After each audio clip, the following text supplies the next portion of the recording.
बजा बिगुल चुनाव का, तीव्र है सियासी रण का शंखनाद। सियासी कुरुक्षेत्र की मिट्टी भी है अब जंग को तैयार। होगी यूपी के अस्तित्व के लिए कटाक्ष के तीरों की बौछार।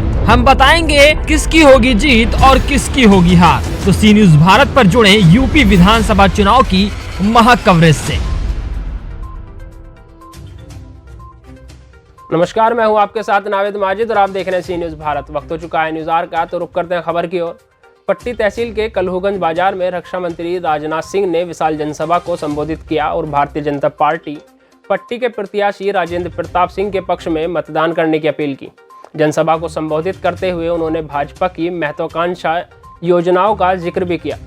भारतीय जनता पार्टी की उपलब्धियों को गिनाते हुए उन्होंने कहा कि ऐसे समय में जब महामारी से निपटने के लिए कोई संसाधन नहीं था, वैक्सीन और टीके को उपलब्ध कराकर आम जनमानस को राहत प्रदान किया गया।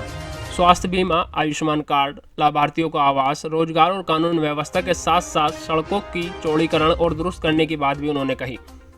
कार्यक्रम में मुख्य रूप से कैबिनेट मंत्री राजेंद्र प्रताप सिंह उर्फ मोती सिंह, सांसद सगम लाल गुप्ता, भारतीय जनता पार्टी के जिलाध्यक्ष हरिओम मिश्रा, भारतीय जनता पार्टी के नेता शिवकांत ओझा, राम शिरोमण शुक्ला, हरि प्रताप सिंह, पट्टी ब्लॉक प्रमुख राकेश सिंह, आसरा देवसरा ब्लॉक प्रमुख कमलकांत यादव, मीडिया प्रभारी विनोद पांडे आदि लोग मौजूद रहे और कार्यक्रम का संचालन रामचरित्र वर्मा ने किया। और बुलडोजर की चर्चा तो मैंने पहले कभी सुनी नहीं। बुलडोजर तो सड़कों पर चलते हुए हमने देखा और मैंने कहा योगी जी को कि बुलडोजर कम पड़ रहा हो तो अगली बार कुछ ज्यादा बुलडोजर खरीद लेना।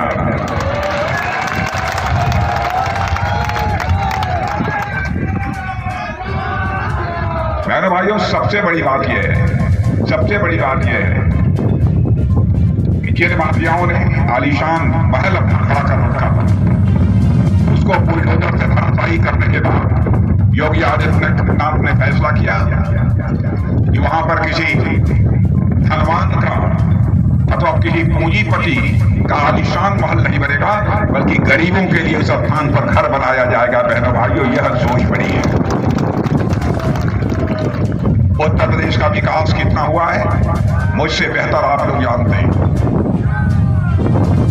यदि मैं सारे विकास कामों की चर्चा करूं, कितने एक्सप्रेसवे बने, कितने हाईवे बने, कितने तालाब बने, कितने क्या हॉस्पिटल बने, कितने मेडिकल कॉलेज बने, लंबा समय लगेगा। और हमारे प्रधानमंत्री ने यह फैसला किया था सारे राज्यों से लागू करना है। हम लोगों का यह फैसला है कि हिंदुस्तान का एक भी जिला शेष नहीं बचेगा जिस जिले में कम से कम एक मेडिकल कॉलेज न खड़ा हो जाए। प्रतापगढ़ में भी मेडिकल कॉलेज बन रहा है या बन गया हो? बन गया।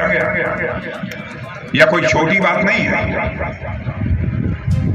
बहुत सारी चीजों के बारे में फैसला किया। मैं छोटी छोटी कुछ बातों की चर्चा आपके सामने करना चाहूंगा। मैंने और सब बहुत सारी चर्चाएं हुई होंगी, इसलिए मैं उसको छोड़ देता हूं। जैसे एक जेवर एयरपोर्ट बनाया। मेरे भाइयों, उत्तर प्रदेश का जब मैं मुख्यमंत्री था तो उस समय उसका आइडिया, उसका कंसेप्ट दिया था और खाका तैयार हुआ था, डीपीआर बना था, लेकिन उस समय उसकी परमिशन नहीं मिल पाई केंद्र सरकार के द्वारा और फिर मैं जल्दी चला भी गया। बीच में वह काम नहीं हो पाया। उसको यदि पूरा किया है तो हमारे मुख्यमंत्री योगी जी ने उसे पूरा किया है। और आप कहेंगे एयरपोर्ट तो बनते रहते हैं, कौन सी बड़ी बात हो गई एयरपोर्ट बन गया।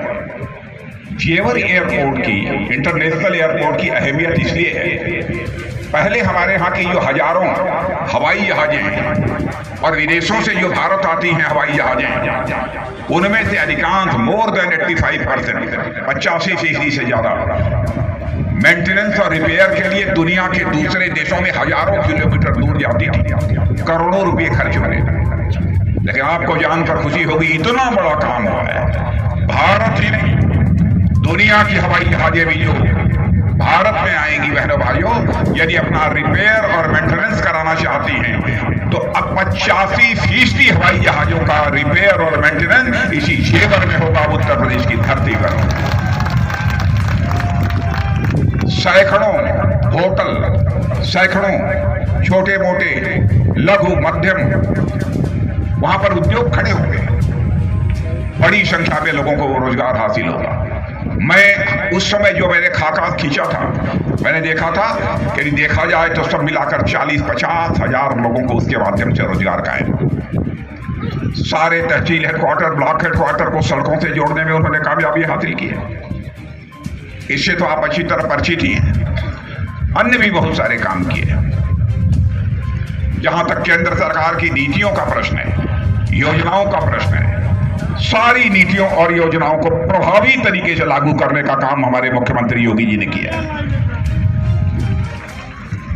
और प्रधानमंत्री की संवेदनशीलता का जहां तक सवाल है, बहनों भाइयों, कोई कल्पना नहीं कर सकता। प्रतापगढ़ से सी न्यूज संवाददाता बिंदु वर्मा की रिपोर्ट।